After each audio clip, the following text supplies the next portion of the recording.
All right, welcome into another edition of Sports Spotlight. I'm Sports Director Alex Eisman, as always, joined by my buddy reporter DeShawn Johnson, and we're going to talk Bucks and Flint City AFC today because their season's coming up in a little bit. We had President Costa Papista in the studio a little while ago talking to us about the season, so we'll play some clips from that.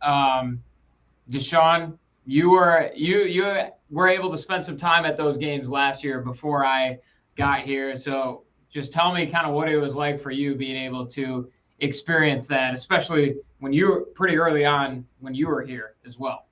Yeah, honestly, you mentioned, I got the chance to experience a lot of the Bucks when I first got, here to Mid-Michigan now, and it was really close to playoff time, right around the time I got here. So I got to see the guys not only, going through some of the last couple of games of their regular season, but really kind of getting to see how they prepare for the postseason.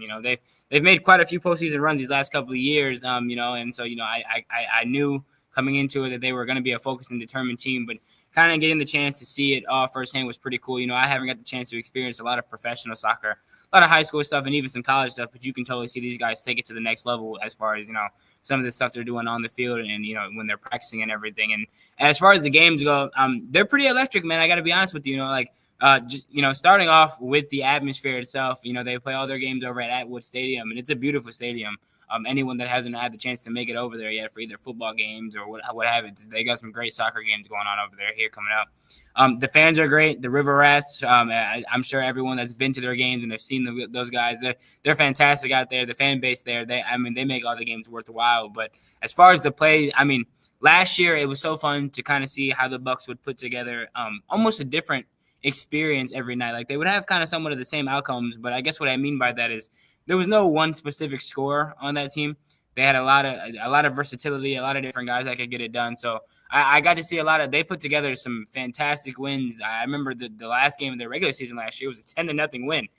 Right before going into the postseason. So really good games. They had a good postseason run last year, winning their quarterfinal matchup. Obviously, things didn't go so well in the semifinal, and they've kind of hit that marker a couple of times last year, which is making it this far, and they're trying to continue to push past that. So, overall, it's been a great experience to kind of view them, and I'm fully excited to get a full season with them this year.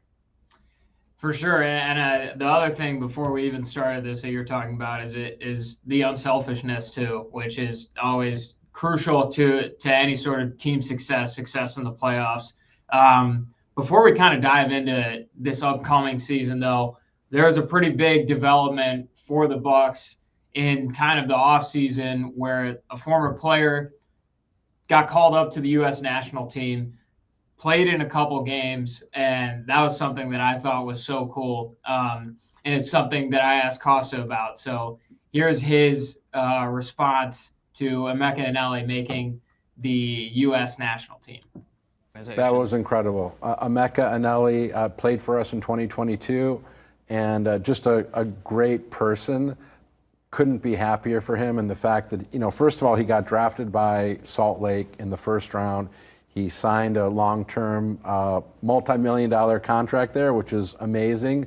And then for him to get the call to the U.S. men's national team was awesome. And then actually getting in 2 games, Costa Rica, Venezuela, being man of the match against Venezuela with an assist. It's just incredible.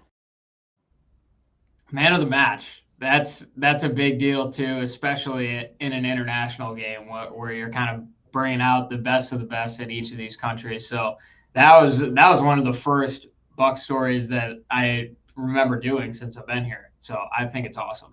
Yeah, talking to Costa at the end of the season last year, that was, I never got the chance to meet Emeka, but one of the things I can say as far as the Bucks go, it's becoming one of the more premier places for people that are at this level of soccer. It's kind of like that in-between level of, you're kind of past a lot of these under leagues. And a lot of these guys, they've done a fantastic job, whether it be, in college leagues or whatnot, and they're kind of looking to take that next step.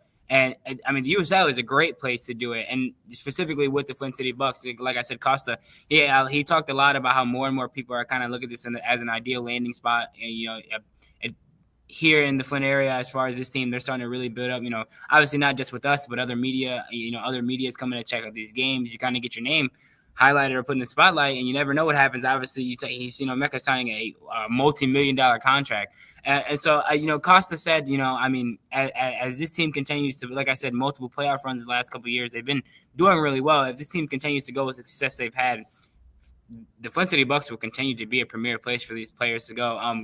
Not just talking about Onyeka. We talked about me and you talked about it before we started the show. There's another guy going right now. He's currently chasing World Cup qualifications. He's playing over with the Sudan squad. His name is Abdul Kuku, and he's just another guy formerly with the Flint City Bucks. I think right around the same time, 2021 and 2022. So, I mean, you can see these guys. I mean, we're just a couple years down the road, and they've progressed so far since meeting up with this team. So it's nice to continue to see. Hopefully they'll be able to kind of create those pathways for the next set of guys as we continue to go on with the season.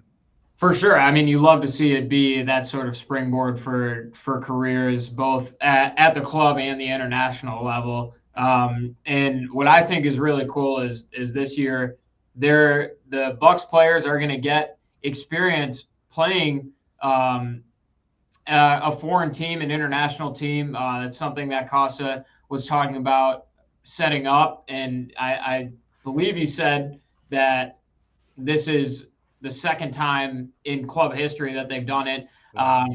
So we'll go back to him to elaborate a little more on this international friendly.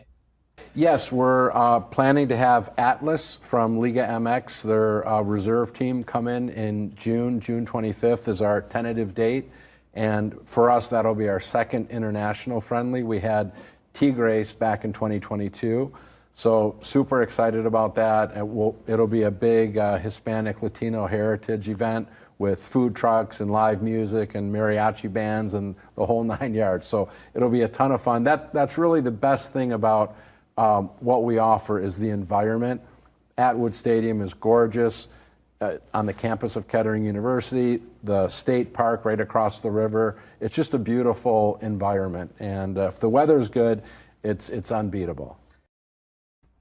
Well, you can attest to that. I still have yet to experience that, but I mean, I'm pretty excited to see my first Bucks game coming up at Atwood. But I think you can probably vouch for what he's saying there.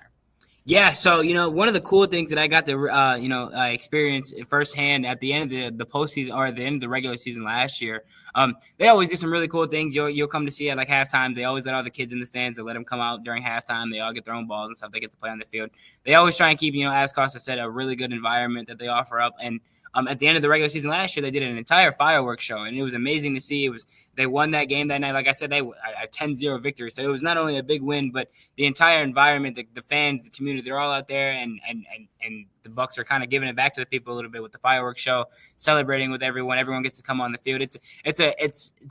I can't say it better than Costas did. The experience that they offer up at those games is not quite like any other one that I've got to see before. And then just speaking to experience for the players as far as, this international game they're having set up, I think that's super cool, not only for the players, as we talked about, this being a more premier destination is also going to be a place where, people are going to want to go there, play against the Bucks. They've put together some really good runs these past couple of years, and I think they've earned that opportunity to be able to play against some of these bigger teams. So as far as the experience they'll be able to get from that, you heard that the last time they did it was in 2022, and we just got done talking about two different guys playing with them in 2022 that have now moved on to bigger heights. And I mean, that just speaks to, what kind of experience they're able to gather from these and the type of intensity, they go into these matchups with. I mean, all these guys are hungry.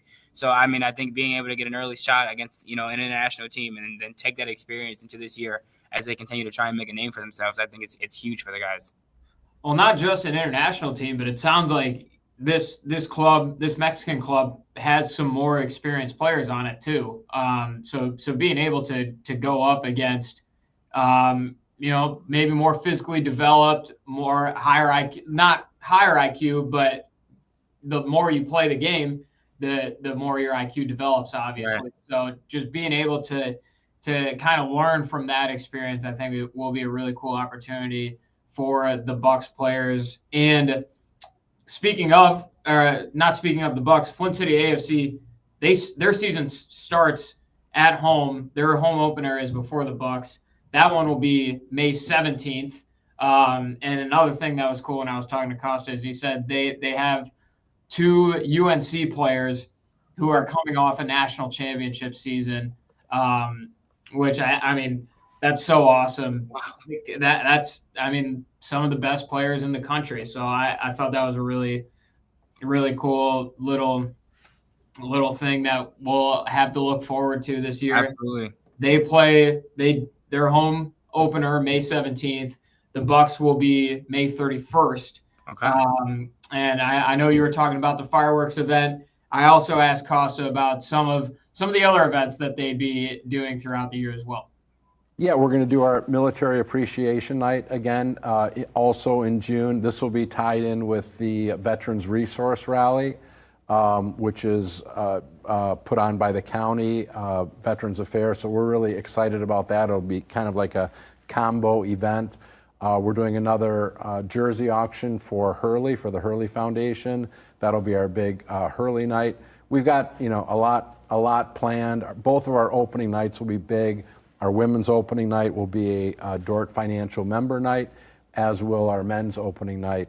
Both of those dates are in May, so lots going on. Wow. Yeah, and one more that he did mention there was they're playing a game at Grand Blanc. Blanc Stadium. Grand Blanc Community Night. He was talking about connecting with the local AYSO, youth clubs and all that stuff. And I think that's a really cool thing that they're doing because, I mean, the Grand Blanc Stadium is something else, man. Yeah, I mentioned earlier that Atwood being a beautiful place. Yeah, Grand Blanc, the Don. The Don. That place is crazy, especially for a high school stadium. We got to make sure we get out to that game, and I can only imagine what it's going to be like over there, especially with the community. I mean, like I said, the River Rats, they always show up over at Kettering, man. So I'm sure they'll be able to make that trip out to Grand Blanc and show out there, man. It's going to be super fun. They'll make that trip out to Grand Blanc, and I mean, just the Grand Blanc faithful in general. Like Grand Blanc shows up to whatever they got going on there. They do. That's a fact. It might be a little bit of an understatement, but so I think that's just awesome that they're kind of taking the show on the road a little bit, still obviously staying pretty local, but getting a kind of a fresh scenery in terms of where they're playing their games and in a beautiful facility, obviously. So. Yeah, and I think it's good that that they're trying to let people know honestly what's going on. One of the not cooler. I mean, just one of the things with the Flint City Bucks in general is that this is near professional league soccer right here in the backyard, and I don't think a lot of people kind of realize exactly that. So I mean, coming out to these games, you get to see. I mean, like I said, these guys are no joke. A lot of these guys are some serious ball players. They are going out there every night to compete, and the intensity and just the matchups that happen throughout there, they're super fun to experience. Well, I'm looking forward to it. Again, May 17th, Flint City AFC home debut or home opener. May 31st, Flint City Bucks home opener. That's all we got for you this week. We'll be back again next week, and thank you for joining us.